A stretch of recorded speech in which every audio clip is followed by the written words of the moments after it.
are your views on OnlyFans?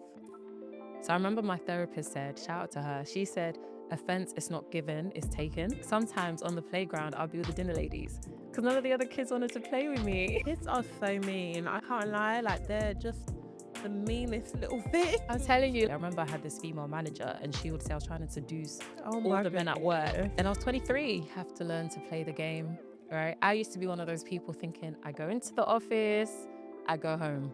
You have to have allies. Like, you're actually that girl. Love real women stories that help you grow?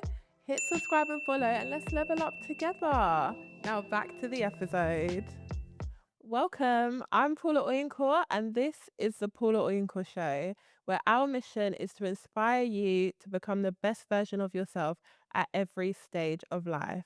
Today, I'm really pleased to share that I'm joined by the beautiful Thandi Rose. Thandi Rose is a technical project manager and she's also a career coach. So we're really going to unpack a few things here today. But before we do that, I'm going to get you to pick a card. Okay. That's it. Any card? Okay, let's do this one. In what ways do you think societal expectations impact women's professional choices? Ooh, girl. That's Time on heavy. Yeah. Oh, gosh. I don't know. I mean, I would have to say, I think things have changed now, whereas I don't think there's really any societal expectations. You have mums who are working full time or they're going into different types of career choices, right? Like, for example, OnlyFans. Oh, yeah, that's And very true. they still live like a life and they're married. So I think we live in the best time where there's less pressure and people can just do what they want, how they want. Yeah. What are your views on OnlyFans? I'm very smex positive in that as long as people are being safe and it's consensual, I mean, go for it. As long as you're not under duress, it's up to you. Everyone have their own choices. Yeah. That's true. Do you know, the reason I even asked that, obviously you mentioned it, but I feel like there's been a lot of press about one particular person. I'm not even going to go into it because I don't feel like the airtime is already too much in my opinion, but that's why I mentioned it. But in your own words, who is Thandi Rose? I think she is a girl that loves enjoyment. She loves outside. She loves to elevate. I'm just so passionate about helping people become their best selves in the career space. For me, I was drowning. I didn't have anybody. You know, you go into these corporate spaces. I moved to London and I was like, I don't know, I'm working in tech. I don't know what this means. That means I'm the only black girl. There's not even a black boy. So there was a lot of imposter syndrome, a lot of tears. But then through those experiences, I built my platform. Yeah. And I'm someone where my career doesn't define me. Although I'm quote unquote successful to an extent, I like enjoyment. Yeah. I'm going to be outside. I'm going to do this. And it's about that balance and letting you know if you want to elevate, you can do it without sacrificing your life or your mental health. I love that. And I feel like a lot of the content you share is, I think I saw an ins and outs post and something was like, ins, like, we're going to change our hair as much as we want to. So tell me your experience of like being a corporate black girly, because I'm sure we've all got our stories. Who's got the tissue or like a shot? But it's just, I feel like for so long, it was just so traumatic. You know, like it's the weird comments about your hair or your body. Yeah. Right. Even if I'm wearing something that's not so tight. I remember I had this female manager and she would say I was trying to seduce all the men at work. And I was 23. Seduce? Yes. Someone was telling me. So I just felt like it was so hard. Or if you're bubbly, you're so loud, you know, or if you just have a resting listening face, you're not interested. But then I see some people on their phones during the meetings who aren't the same color as us, they get an excuse. So I think it's so hard, especially when you don't have allies or other people. So yeah. But how do you navigate that? Because I feel like, to be honest, as black women in the corporate space, I feel like all of us will have at least one story to share realistically of navigating microaggressions in the workplace. But what is your advice to somebody, especially someone starting out in their career, where you're just kind of like, oh, oh, is that your wig?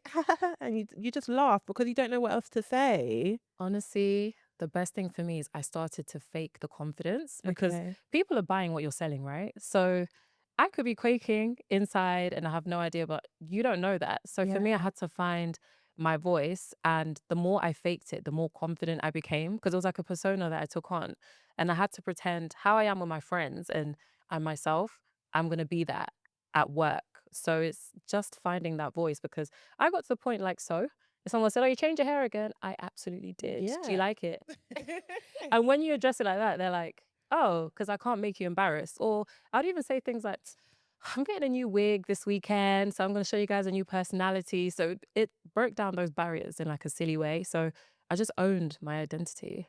I love that. But where did that click come where you were like, actually, I don't care anymore. I'm just gonna be myself. Well, because this is it, right? Unless I marry rich or win the lottery, I'm going to have to figure this out. Yeah. And I just remember Sundays dreading, thinking, I'm going in. I thought so much time, and this is pre-COVID, is spent in the office. Yeah. I don't want to feel like this. So I was just like, whatever, like, who cares? And it just got better. And then people receive you in a certain way because it's kind of like, you know, when bullies know who to pick. Yeah. But when you have that attitude, like, yep, I changed my wig, this, that, or whatever, people are like, oh, Tandy changed her hair again, whatever. Yeah. And it's not a topic anymore. So what's it like in the project management space, especially as a technical project manager?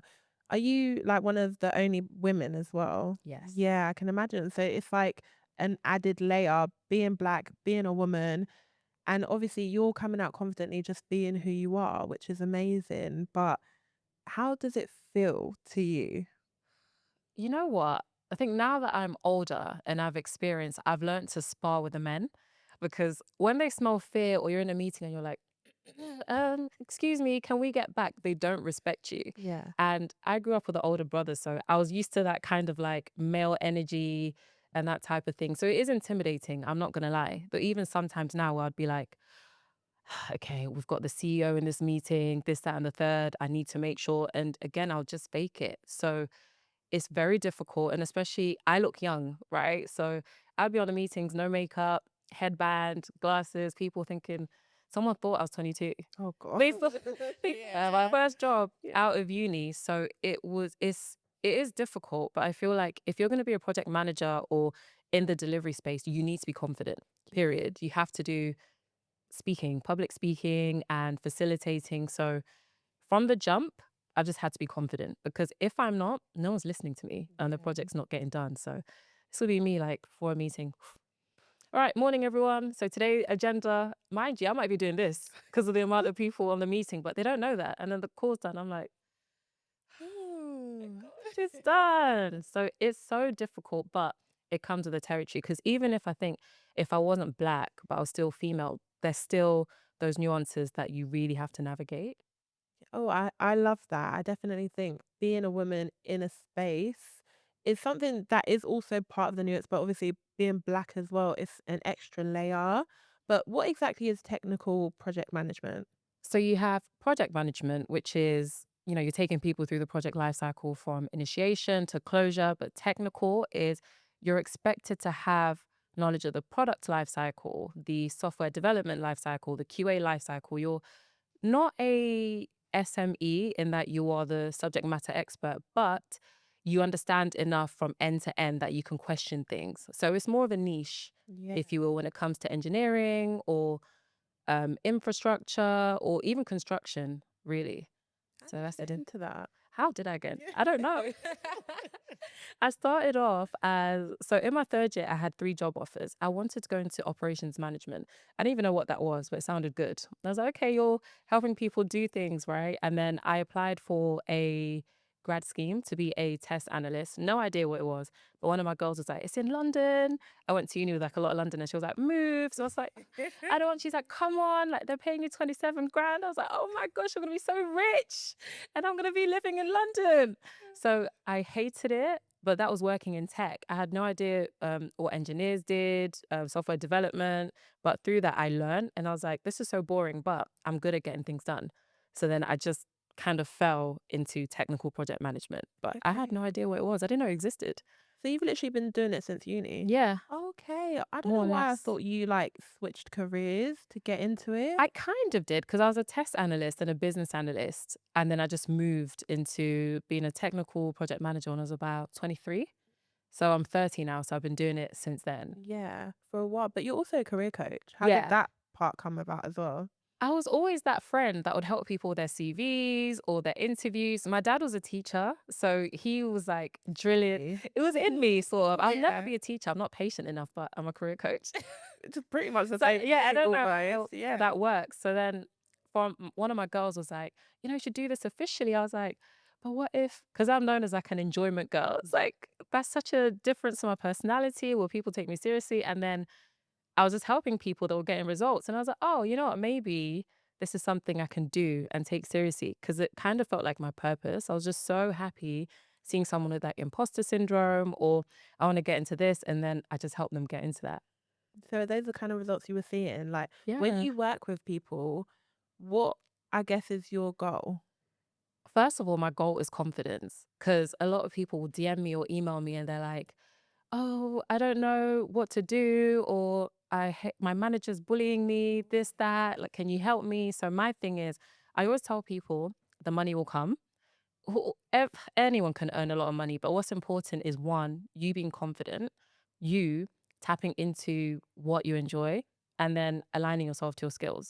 So that's my approach. Someone would never come to me and I'll be like, yeah, we're going to make you earn 80K. It's like, okay, you're doing marketing, for example, but you want to be a business analyst. So let's see if this aligns.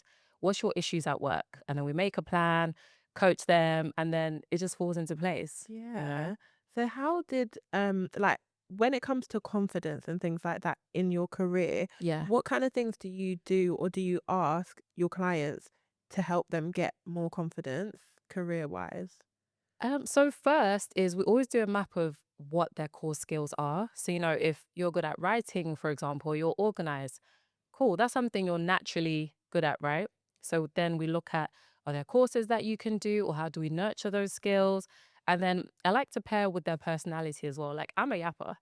I talk I'm a upper team. I talk a lot. I talk a lot. I can't stop. So it's tapping into, and it's okay if you're quiet. You might come to me and be quiet. I'm like, okay, so you're not going to be as confident facilitating. So what roles can we align you to? So it's really doing like a mind map of their skills, their talents, and then we just go from there. We tap into those. We do role play as well. And I like to do like a playlist, because I'm someone where when I wake up, speakers on, candles lit, and it gets you feeling in that vibe. So if we can capture that vibe, let's carry that into work. I really like that because honestly, I feel like when people are confident, it's a game changer. Confidence takes you very far. And even when I see certain people in certain positions, you know that they've gotten there through confidence. It's not necessarily your skill set, it's just being able to sell yourself because you're confident. How many people who are senior don't know what they're doing? Too many. But in a meeting, they're like, yep, Q4, we've seen, and they have no idea, but they're selling it. And that's why I tell people are buying what you're selling, right? So sell me a good product and fake the confidence. Literally. And you're clearly a believer in like fake it till you make it because you essentially did that to build up your own confidence. But again, I couldn't agree more. Like, I just feel like for me, one thing I always say, even when it came to like interviews right from the start, I would say I've always been a naturally confident person, but there have been moments in my life where obviously like you waver a little bit or Yes. you're trying to build things up. And when I used to interview, I would say they're just people. Literally, They what bleed can they like do? they go to the toilet Honestly, like you. literally, they are just people. And I mean, most people have like a level of empathy, especially when it comes to being in an interview. You can appreciate that people might be nervous. Mm. So, stuff like that. And I think sometimes we make things a lot worse than they need to be in our minds, Yes, when in absolutely. reality, you're dealing with people. Absolutely. I agree. It's just, yeah, it's law of assumption. People say manifest or manifest. Well, you can manifest to an extent, but I believe God works with you. That's like a Absolutely. big thing for me. But it's law of assumption. So if I want to be this confident person, I can read books, I can do whatever, but I have to start pretending to be confident, to feel confident. So it's that assumption. It's like a persona, a character. You put it on, and the more you do it, the more confident and comfortable you feel. Do you know, I like listening to podcasts. And one podcast I listen to is Magnify. I don't know if you have The Magnify Collective. Yeah, I've seen it, but yeah. I haven't You gotta tapped watch into it. it. No, you'll Add it to love the list. it, honestly. It's really good, and I love like the aesthetic of it, everything.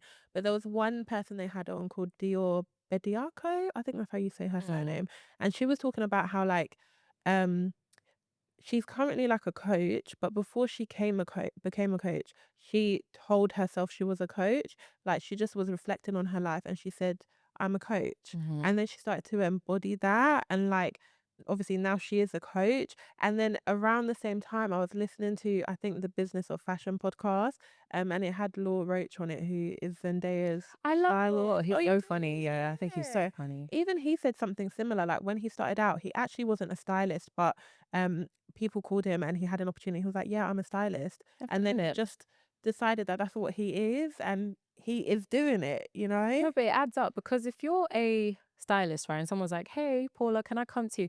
Oh, I actually don't style, but I can try find. I'm not paying you. But if you're like, "Yeah, absolutely. What are you looking for?" Then again, I'm buying what you're selling. So You it's figure it literally out. you figure it out and it works. And nothing's linear. You know, people learn and you grow. So you just have to be kind to yourself and just be patient. Absolutely. Do you feel like you've ever thought of yourself as what you want to be and then stepped into it? Or have you kind of just gone with what life has brought your way? I think it's like a mixture because with this CV stuff, it was very low key, for example. I just used to do people in my network and I'd even do it for free because I was like, I want everyone to eat. It, you know, you pay it forward, that type of thing. And it was one of my girls, she was like, Tandy, you're good at this. Why aren't you? And I was like, I don't know. Because what if people don't take me seriously or they don't pay? And then I had to step into it. And I was like, yeah, CV expert because I get results, career coach because I get results. I had to step into it. Is that how you overcame the imposter syndrome? Yeah.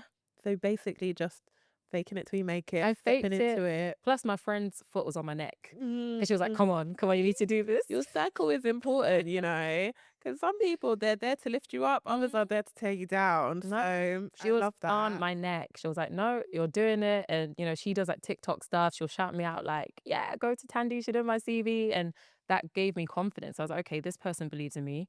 I believe in me, but I'm a bit shy. Yeah, no, I hear that. Do you feel like you're naturally introverted or extroverted? Me, social anxiety is scared of me. Oh, I okay. am not introverted at Yeah. all. Like I am that friend. I can go somewhere and I'm best friends with people in the corner. Like I was always like that. But then growing up in Derby and, you know, like the racism, I just moved from Malawi. So I was a bit like shy.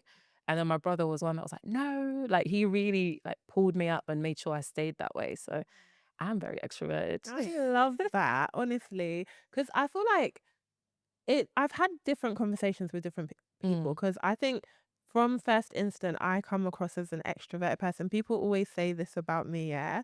But at the same time, I think it depends how you see it because mm, some people say extroversion and introversion comes from where you get your energy, as in like being around people energizes you, yeah. being alone energizes you. Yeah. And for me, I actually really like being alone despite being a yapper, despite loving Like talking to recharging that people. way. Yeah.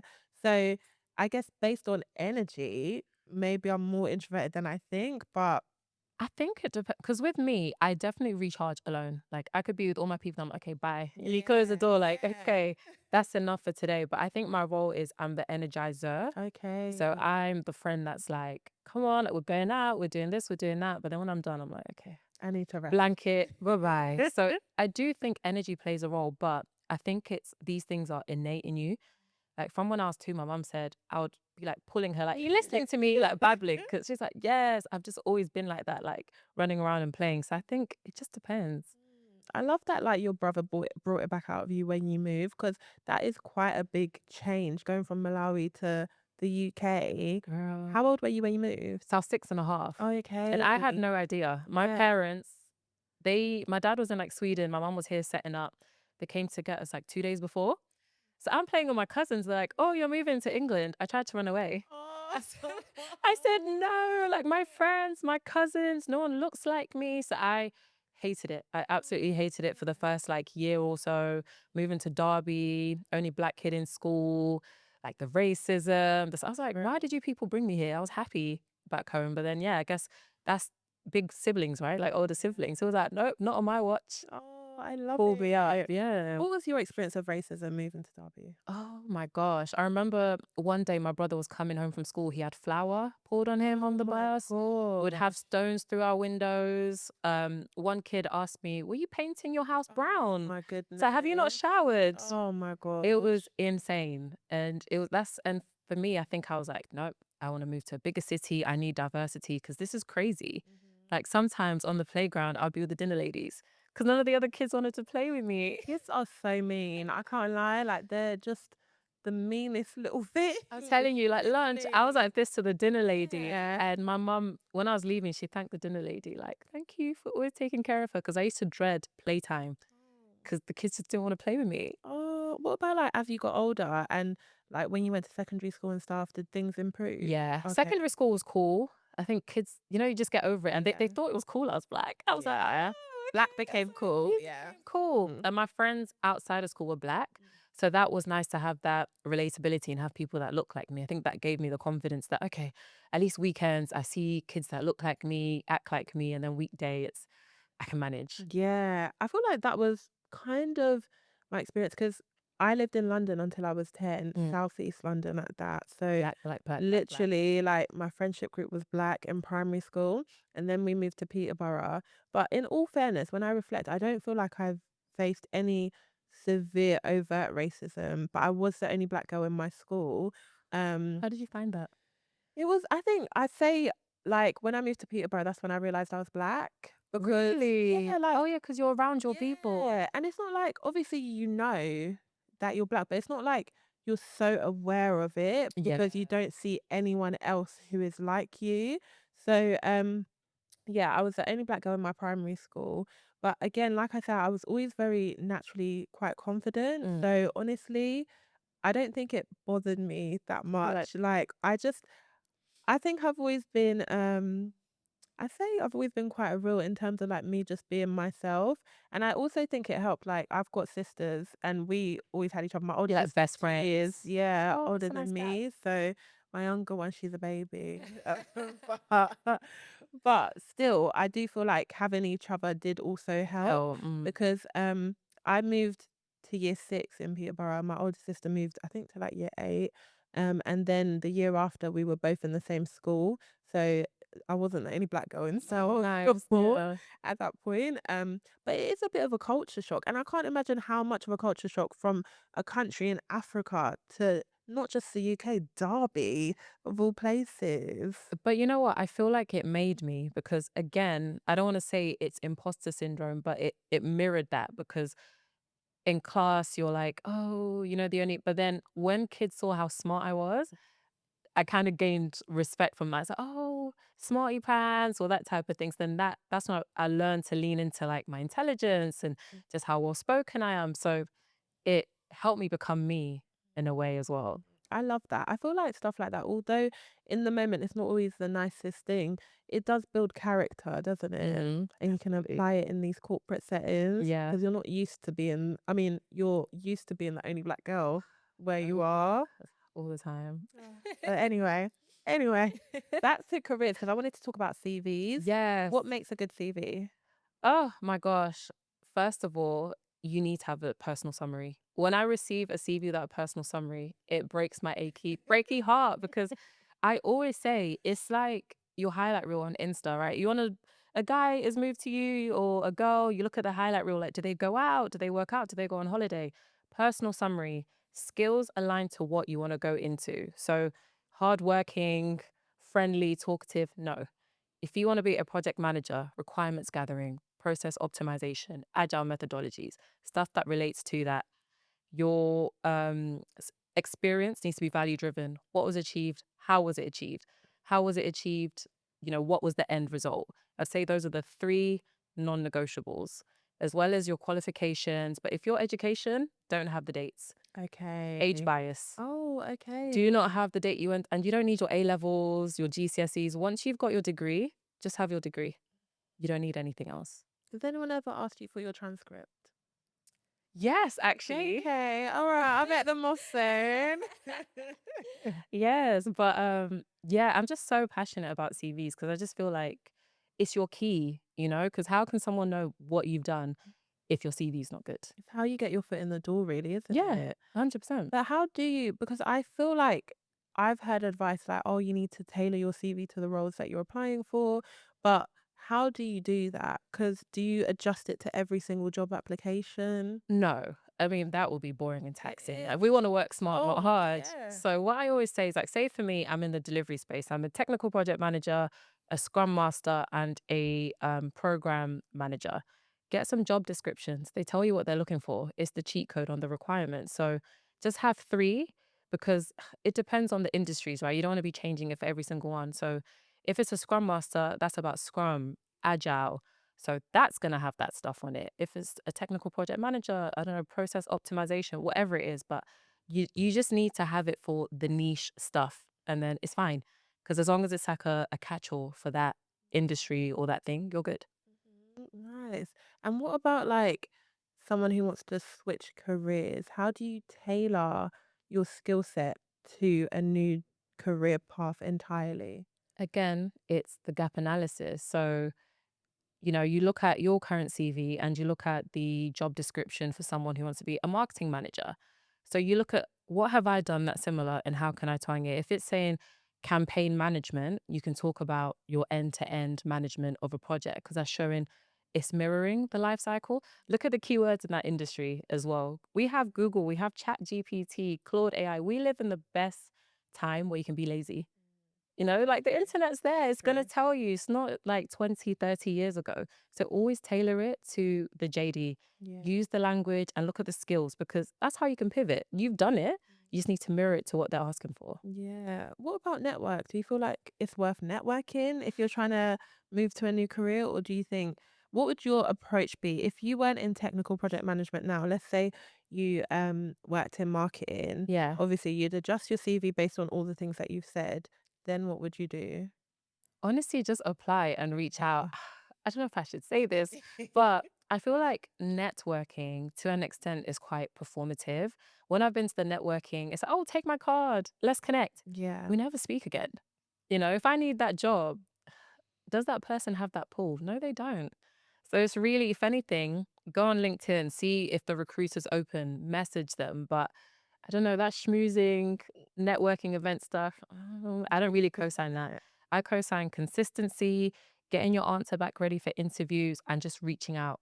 Email the recruiters, DM someone that actually works there in that department. Hey, I think I'll be great for this role.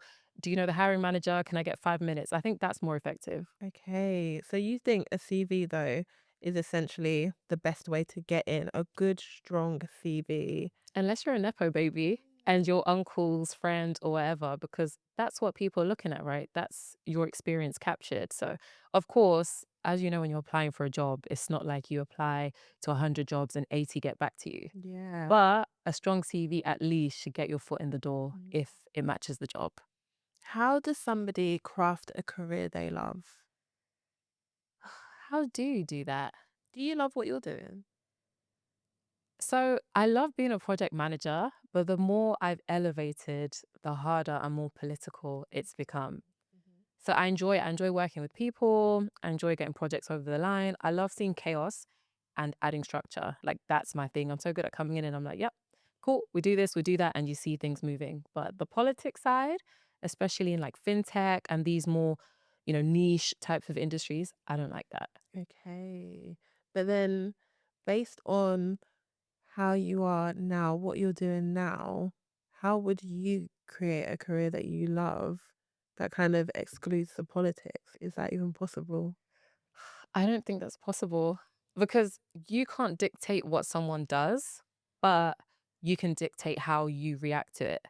So I remember my therapist said, shout out to her, she said, offense is not given, it's taken. Oh, that's so deep. Yeah, That's because true. I could try and wind you up or really stress you out, right? But you can be like, I'm going home to my man and my babies. Like, I have a life. Okay, bye. I don't need this. Yeah. Yeah. So I think it's more you shifting your mindset and shielding yourself from that. And people eventually get tired. But there's some people who are evil and Yeah. politics, that's their bag, like Yeah. bullying someone and just seeing if they can break you down. So I think it's just a mindset thing. If you want to craft a career that you love, one, it has to be aligned to what you do. You know, you hear stories of people like, I was making 200K, but I was miserable. Yeah. So I say, don't chase the money. If you are good and you're passionate, the money will always follow. So align it to your skills, what you enjoy, and work will be a bit more bearable. Yeah, I really do love that. But like you've said, the politics is almost unavoidable. So how does one, especially women, effectively navigate workplace politics without falling into stereotypes? You have to learn to play the game, right? I used to be one of those people thinking, I go into the office, I go home. You have to have allies. It sounds so bad, but you need to look at who's influential, who would have your back. And the best thing for you to be is likable in the workplace because there's so many people who are incompetent. But if you're liked, you will be saved. Or if someone's like, I want to get Paula out, but all your colleagues like you, it's not. So you have to like basically not be a beg, No, but you need to, and I think we need to redefine beg yeah, because sometimes there needs to be a certain level of beggary to get to the I like places that that you beggary. want to go. No, literally. Ew. That's what it is. I think the best way to navigate politics is you need a team. You need allies. When I started doing that, I was like, like you couldn't push me out. So you can't have that lone wolf mindset because the same people that are trying to push you out, they have their evil minions. So you need to get your good minions and make sure that you have people that are going to support you. So always, always be likable, and do it in a way that's natural to you. That doesn't mean you have to be so loud and so visible. It can just be like, oh, Paula's so cool. She brings in the biscuits. Oh yeah. The personality. Yeah, she brings a personality. Or when we're on a project, she's the one that thinks critically and considers ABC. That could be your role. And that would be like, no, she's valuable. So it's playing to your strengths and making sure it's visible, but you also have your allies. But how do you make it visible as well? Because when I started out in my career, this is one thing that I constantly got as feedback, like, oh, you need to speak more about what you're doing. But I was of the mindset, like, I'm doing my job, I'm working hard, that's enough. But I have realized, obviously, with maturity and stuff, actually, it's not even about how hard you work, it's just about how much people know you're doing. 100%. I'm telling you, in every meeting, say something. If Paula makes a point, I totally agree. And I think this approach will be a lot better than the one we did last time because this will achieve this. That's a bunch of nothing. But they'll know, oh yeah, Thandi co-signed that. So it's about being vocal enough that you say one or two things that's notable in a meeting. As well, if something's happened, CC people. Yep, guys, just confirming this has been completed, CCing such and such for visibility and awareness. Learn to play the game. And you know what? I feel like Americans are so good at this because they will do something that's not that big, but I promise you, oh my gosh, Mark just yeah, Mark finished this document, but they probably just copied and pasted some of the stuff. So it's learning to do CC people. Like for me, I do document management. So I'm making sure that's visible on Confluence or whatever. So it doesn't matter how small. You're better off doing it too much than not enough. And that's something that I learned because I used to be like, I've done it though. Yeah. I'm like, yeah, guys, Friday summary, just letting you know that this will be done by Monday or Tuesday. And they're like, oh, Tandy's so good. Yeah. Mind you, I did that on Wednesday. So I'm letting you know on Friday I've done it. No, it's so true. And it's painful, I think, because I'm definitely the kind of person, like, as much as I love a chat, in corporate settings anyway, I just couldn't stand the whole, like, just talking for the sake of talking. But I do realize that actually, if you really want to progress up the corporate ladder, you need to say something in the meeting. Always. You need to, even if you just sent an email and something like that, you need to say something like, oh, just an update. Sent an email to Tom to ask when he's gonna buy the toilet roll. I am telling you, the people that get promoted aren't the smartest. They're not the smartest. They're the ones that are the loudest about what they're doing. Yeah. Because there's so many people I see the promotion round and I'm like, no way. But it's because all year long you thought, wow, Paula did this, she did that. And it wasn't your work, it was Tandy's work. Literally. And this is what always annoyed me, especially like when you had managers who were actually not for you, they were clearly for themselves and they would just like try and jump on. And another thing I would 100% advise, keep an email trail of everything. Can you say it for the people at the back? Just one more Keep time. an email trail of everything. Girl. Do you know one of my managers tried to throw me under the bus? But it's your manager. But please tell me why, because you make them look good. Let me share this story real quick because we don't have a lot of time. I was actually pregnant as well. Can you imagine trying to throw a pregnant And they lady knew? under the bus? Yeah, of course, because it's my manager. So it was like more towards the end. So Okay. essentially, my role, I've been my specialty was affiliate marketing. So I did the affiliate marketing for brands where I would manage affiliate relationships. And on one occasion, we were trying to expand our affiliate efforts into influencer marketing. So I started liaising with an agency. Mhm. Like I actually came back from maternity leave and I was going on it again. Yeah. No, taking Now I hear it back to back. Got I hear it. do. Yeah. So in that time, I was like, these people are gonna feel my presence. Yeah. So I was doing all of that, like, oh, just done this. Yep, done. Da da da da. So I was owning this project of bringing like influencers on through the affiliate program. Mm. And then I was speaking with an agency. I asked my manager, like, can I have the go ahead? I'll be happy to move forward with this.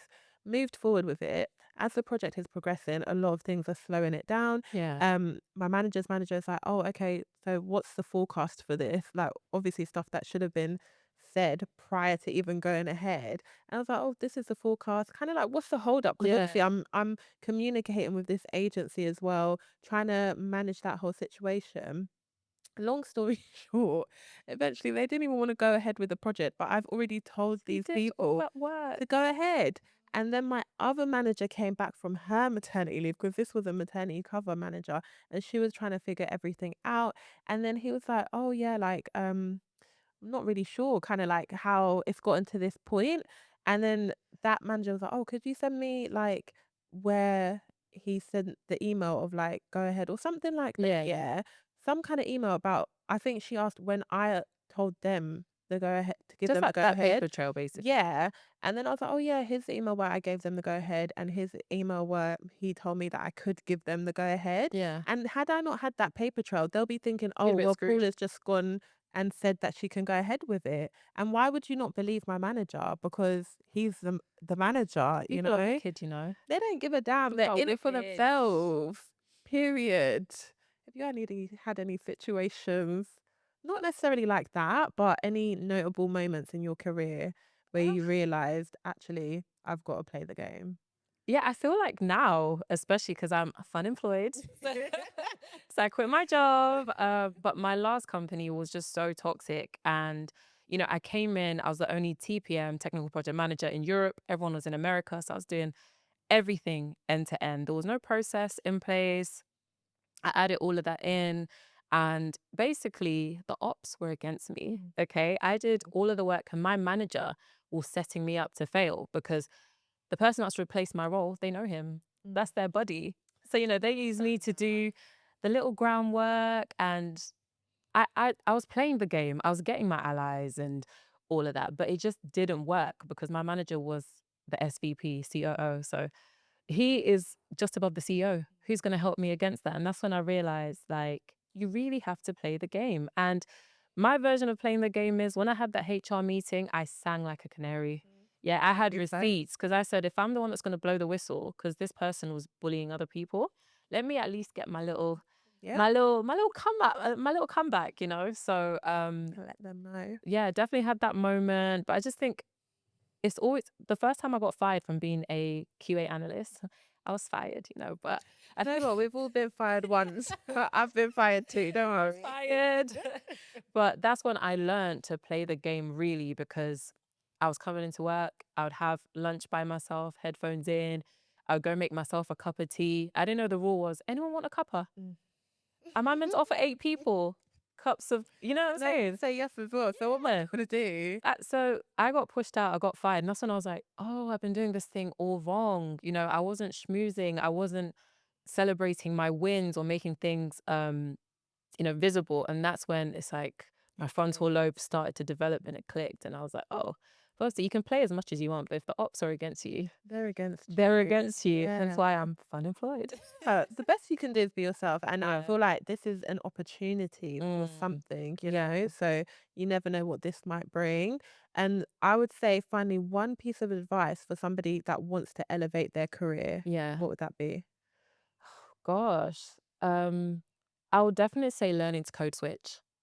I think people sleep on the power of learning to code switch and adapt how you're speaking to people, because career elevation, a big part is it's a people game, right? It's that smoothing, it's that how do people relate to you. So a skill that I developed was I'll be in an interview and we get along like a house on fire. The interview feels like I'm interviewing them because I'm so good at speaking to people. Like, Yeah. oh, they live here. Oh, no way. So is your wife is French? Do you speak French? Yeah. You know, I recently just had an interview. I made it to the final stage. It was a niche role, but I wasn't the desired fit, but they emailed me saying we're creating a role for you Oh, I because we loved you that much, because I've learned how to speak to people and to code switch. And when I say code switch, of course, be well spoken, but I'm speaking to Paula. She's got kids, okay? She's married. How do I relate to her? I'm speaking to Vanessa. She plays sports and she works out. I do Pilates. So it's learning how to connect with people. That Yeah. in business, in career, in anything, you're going to elevate. I completely agree with that. And I feel like there's always one tiny piece of commonality somewhere. Like, I remember, because I feel like I'd say I'm quite good at talking to people, like, and I can easily speak to anybody. And there was a guy that I was having conversations with regarding like doing some talks with him. And he was just a standard white male. Like, I mean, on the no, no, either, okay? You know, just a normal white guy. Nothing. But like on the outside, a a white man and a black woman, like Where there's do not a lot you? of commonality, but he mentioned that he played golf, and I was like, oh yeah, my dad used to play golf. Not even There me. you have Have it. I ever played golf in my life? No. I'm sure you done mini golf. But yeah, oh well, yeah, actually, I have, to be fair. I even went to the driving range once, so you know, Just a little little things like something. that. And my 100%. knowledge of golf from the Wii back in the day. Love it. Yeah. And that I helped brought you. that into the conversation. Obviously, I didn't say it was from the Wii, but I was But like, you're like, there, yeah. hello, Pa, all of this stuff, you know? But just finding there's always some way, yeah, There's always that you can something. connect to people. 100%. I've really enjoyed this conversation, but we've enjoyed this done it for conversation. a day. Oh, Kicking me out. no. This is what I'm saying. We've got to have less guests in a day and longer Longer to talk. conversations. But no, it's been absolutely amazing, Thandi. Having me. I'm so honored. Thank you for coming and bringing the good vibes as well. Love it. Any projects that you're working on during your fun employment? Yes, so I will start doing webinars. So we're going to go into project management, CV writing. I'm going to be filming and releasing a project management series soon, because I feel like, you know, people say, oh, project management, but what is it? So we're going to be going through project management, how to actually get into it. So there's a lot of things I coming love up. that. Let me know, and then I can share it wherever as well. Thank I follow you. you anyway, so Yeah. yeah, we'll figure that out. And how can people connect with you? Okay, so on TikTok _TEEROSE and on Instagram _TEEXROSE. Follow your girl. I'm always yapping or outside or doing something. Thank you so much, Thandi. You're amazing. I'm gonna like join the project management series just so I can like get involved. Stop. Thanks. This was so much fun. Thank you. Gosh, these lights get a little hot.